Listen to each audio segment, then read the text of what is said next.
Next up, Kancho Sullivan shall perform a kata of his own creation, Shokante.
This is a bit of a last minute. This is a bit of a...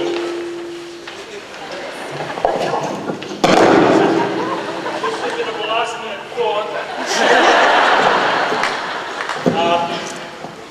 One of my early Japanese instructors, Mr. Takazaka, taught me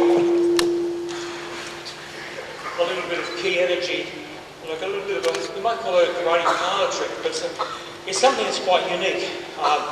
That is, I want to get somebody, I've asked actually Rodney, he's wanting to help me with this. It can happen with anybody, but Rodney's going to lift me up off the ground once, and then he's going to lift me a second time, maybe 5-10 seconds later, as I try to increase the weight of my body, and he may not even be able to lift me.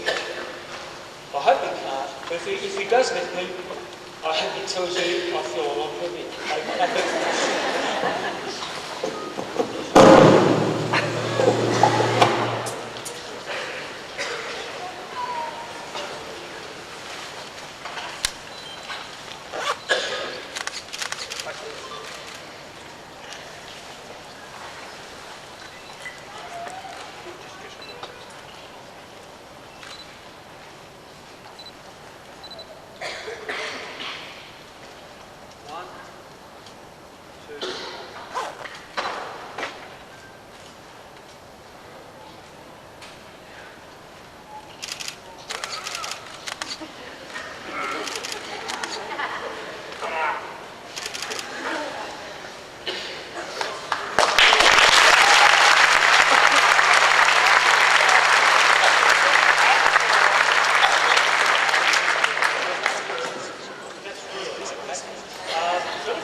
Started karate training, almost everybody practiced Makiwara, and the deal was you conditioned your hands primarily, your knuckles for seiken, and it was just the way it was, and breaking tiles and boards was just what we did 45 years ago.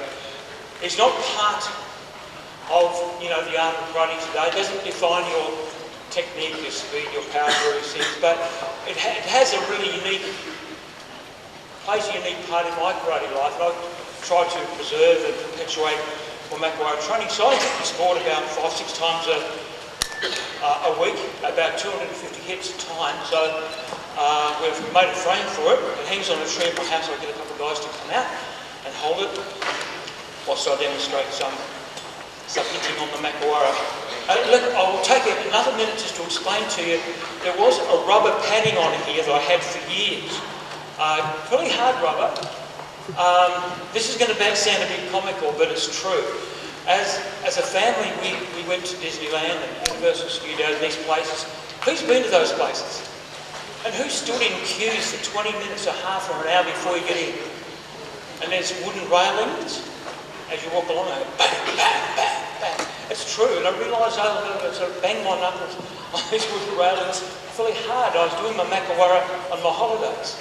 So without a rubber pad, so when I got home I took a rubber pad.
Instructors are also going to warm up their knuckles, arms and limbs before they attempt a break. So we'll give them about 60 seconds. It's not good to try a break with cold knuckles, the skin easily tears. Doing this will get the blood into the limbs, into the knuckles, into the forearms, into the blades of the hand.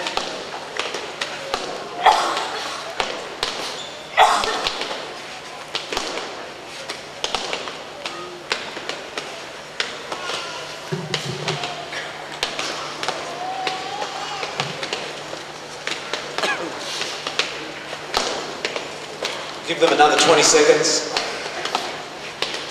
You notice they're not striking plain wood. It takes a long time to condition yourself till you get to plain wood, as Kancho said. Did it for many years before he took the rubber off his Makiwara board. This type of training still strengthens all the striking muscles, still challenges your technique. We'll give them 10 more seconds and we can get them over to the breaking boards.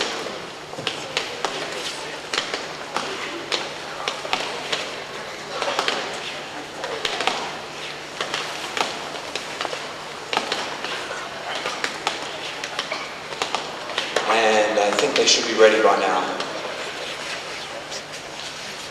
So each of our senior instructors, as well as Kancho, over to a breaking board. Again, for anyone who sees this and becomes inspired to grab some roof tiles at home, it's probably not recommended that you try a break. Not until you've been explained exactly everything that's involved with breaking. Breaking in Japanese is known as tameshiwari.